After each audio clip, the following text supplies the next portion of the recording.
Hello and welcome to Coffee with Carey. Cold coffee, gotta love it. This has come up 3 times in the past few weeks, and people have had really great dates and they thought they wanted to see the other person again, but the other person has said, nope. I thought I did. Some people, they thought they did at the beginning of the date, halfway through, even at the end, but then there was another conversation and it kind of fell apart for the other person. And I've had to go back and help date coach my clients through this oversharing, sharing of too much information, TMI as they say, too much information. And here are a couple things to be aware of that were areas you don't want to overshare on a first date that I hope you'll find helpful. Stick around, that's what we're talking about. I think it's very easy to fall in the trap of too much too soon. We're trying to let somebody know who we are. We're trying to be open and vulnerable if we're dating correctly.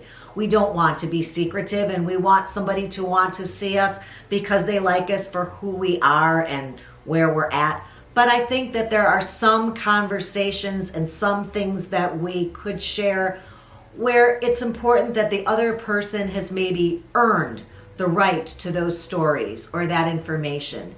And, I think that sometimes, I think a lot of times when this happens to a client or a recruit and the other person doesn't want to see them based on too much information, it hurts my heart because I know if they had shared this information on date 4, it probably wouldn't have been a huge deal because by then the person would have had so much good stuff piled up and they would have really liked this person even more than they did before the information was shared, that it would have been a non-issue. It would not have been a deal breaker. It just would have been something that is part of this person, and they would not have viewed it with the same fear or have been judging at all what that might mean to their future together. So a couple things that might fall into this category that people tend to share.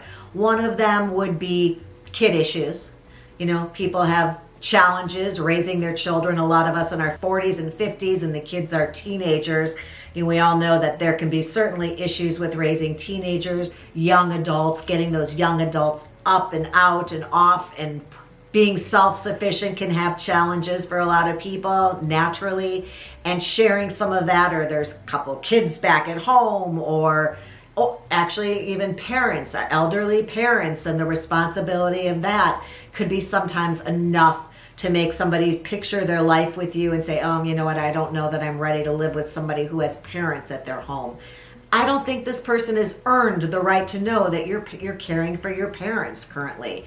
It probably wouldn't be a big issue for somebody once they know you better and understand that your heart is big and your respect for your parents is immense, and the way you feel is that you want to do for your parents because of all they've done for you. It lands differently once somebody knows you. So maybe not to share family issues on a first date.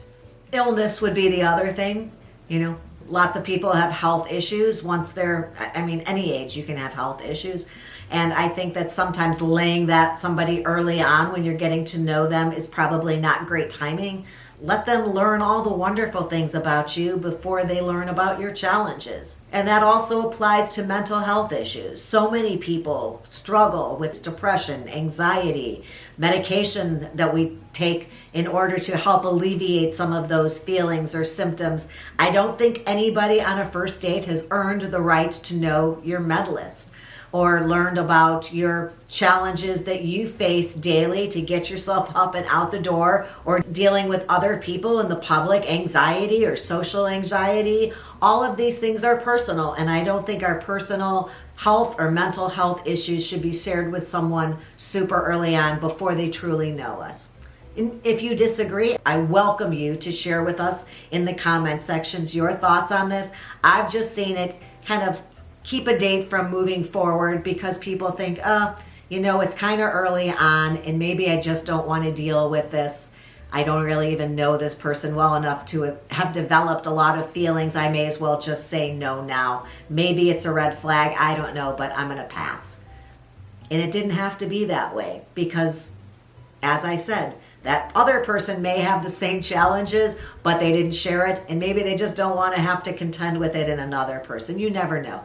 Just think about your timing on that. Legal issues in an ongoing or emotionally challenging divorce. Those are things I don't want clients talking about. Any type of relationship issues, divorce issues, their ex on a first date. But sometimes it's the legal aspect of getting divorced. I think somebody should always know whether you are free and clear of the marriage before they go out with you. But if there are still aspects pending, I don't think a first date is time to share that. So just steer clear of all the things we just said. Relationships, marriage, dating, the dating apps, your crazy ex. None of that is appropriate conversation on a first date.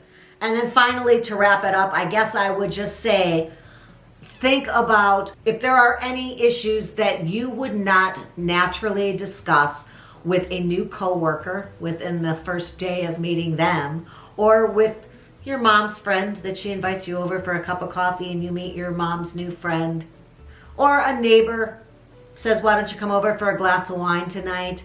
Would you share with this person at your first get together, your first meeting, these topics with them? Maybe run through it in your head ahead of time. If there's some specific challenge you're dealing with right now, would I share this with the person? I don't know. Would I share it with a new neighbor, a new friend or coworker, or mom's, gal friend? That might be a way to help you gauge whether it's appropriate first date conversation.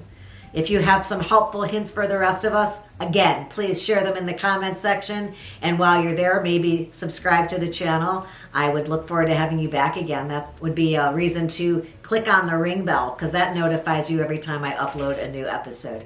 I appreciate you stopping by today, and I look forward to next time. Until then, have a good one. In fact, because it's up to you, make it a good one.